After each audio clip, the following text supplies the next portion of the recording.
Okay, I'll be talking today about targeted gene delivery to stem cells in vivo with a lentiviral vector.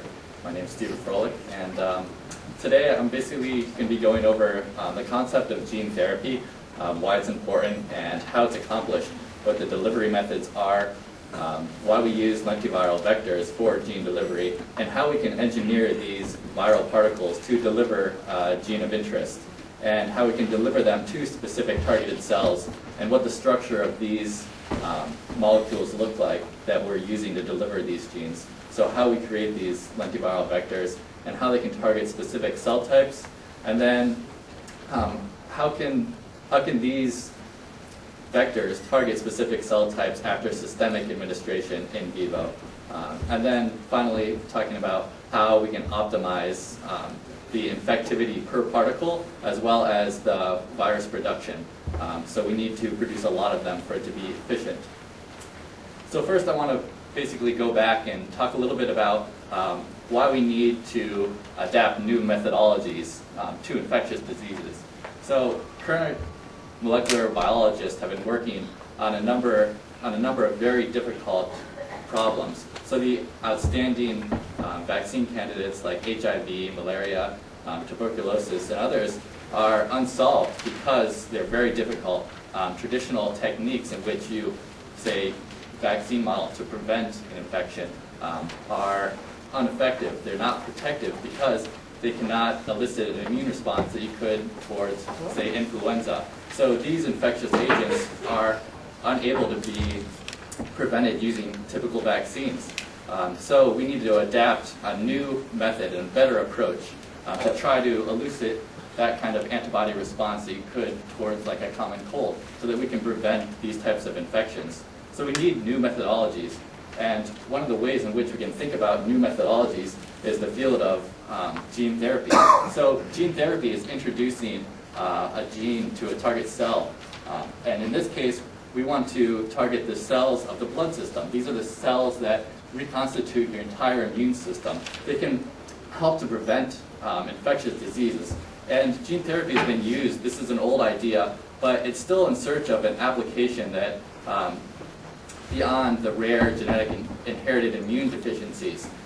So we propose to actually use HIV itself to bring a useful gene into the body. Of course, we're not going to use the wild-type virus. We're going to take out all the dangerous parts and use it as a delivery method so that we can target the blood cells.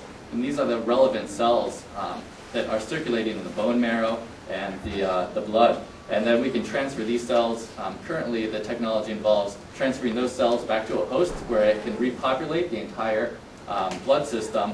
And here, if you can modify these cells, then you can hope to produce cells that are capable of recognizing, say, an HIV. So the idea is to come up with a method in which we can target these cells and elicit a protection for the immune system. So current technology basically involves putting a gene, an insertion of a gene into a cell type. The central dogma is that once you put a DNA into a cell, that it will then be transcribed into RNA and then translated into protein. So you have lifelong protein in the cell. And these could be proteins that could be an antibody that protects you against HIV. It could be any number of, maybe a T cell that recognizes a cancer. So the idea is that you can use genetic elements to have long-term protection. So the problem is that current technology is very expensive. And we're talking about we have to isolate the cells first from the patient, individual patient, and it's time-consuming. You have to grow those up in the lab culture system, which, again, time-consuming, it's patient-specific, and then you have to administer them back to the patient. So our hypothesis is that we can create a vector that is universal. So this would be able to target those cells in vivo so that you wouldn't have to extract those cells first and then put them back into the system. So the way in which we propose to do this is using HIV. One of the things that makes HIV so dangerous is particularly that it's so effective. So HIV is very effective at transferring genetic material into cells, but they do not kill those cells. So they're natural carriers of genes. And by carrying a good DNA sequence into these cells, then they become what we call a vector of gene therapy. So when I say lentiviral vector, I'm just talking about a virus where we've taken out all of the bad parts and we've kept that core structure, but it doesn't have any disease pathology. So now it's just able to transduce the cell and insert its gene into these cells, and it's carrying good genes, so we can use these for a therapeutic purpose. Now, they're able to be engineered as well. We see that one of the hallmarks of these cells, or these types of virus, is that they carry with them these viral attachment proteins. Those viral attachment proteins are coming from the cell as the virus actually does. So here we see how can we modify this HIV further. So we've taken the backbone of HIV, so we've taken what makes this a virus, but then we're engineering it with different molecules on its surface. So we've adapted an approach in which you can engineer the virus to carry with it different proteins, and these proteins are just proteins that we display on the cell. So as this viral vector is budding out from the cell, it's carrying with it both a therapeutic gene in the inside of it, but then it's also carrying, on the outside, there are ligands, which we've adapted antibodies for recognition of a cell, and a fusogen molecule. A fusogen molecule is, for it still to be infectious, it has to have these viral proteins on it. But we don't want to give them HIV viral proteins. We want to take a protein that's safe.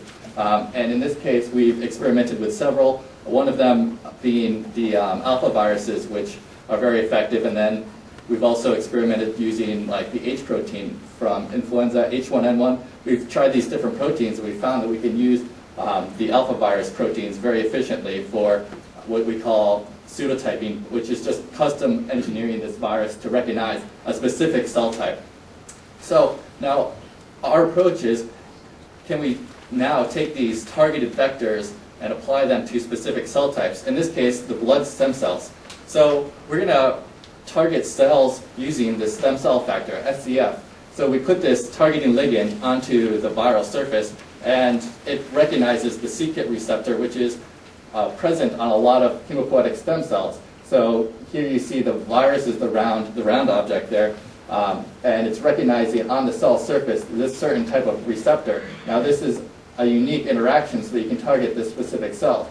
And again, the main things are targeting, and here's the fusogen activity. Once this virus binds to the cell, it must be internalized. After internalization, it must undergo what we call fusion, which means it's got to deliver its payload. So what's going to happen is, using these two molecules, both the fusogen molecule and the stem cell factor, it can recognize a specific cell type, and it can deliver its viral payload, in this case, therapeutic gene of interest.